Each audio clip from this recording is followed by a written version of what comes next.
гоё тийм jazz хөгцөмтэй ч юм уу тийм нэг гоё газар бас нөхрийгээ болцоонд өрөөл бас дэжгүй гэж бодож байна.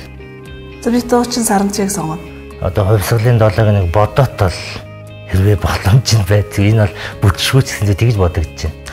Тэгвэл би ээжтэйгэл хамт яг сайхан оройг уулзсан гэж ер нь бол боддог.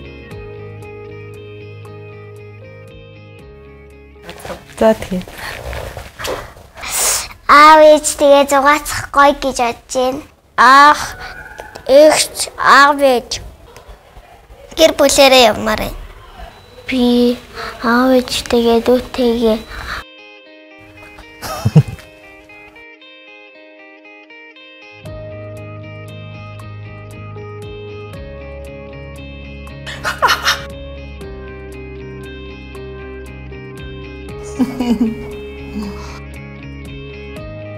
Гэр бүлээрээ л нэг газар зугаалаад нэг гэр бүлээрээ л явал их зүгээр юм байна гэж айгүй их ойлгож авлаа. Өөстэй гэр бүлээ өрөвхтүүдээ аваад нэг завгийн газар орно санагчлаа.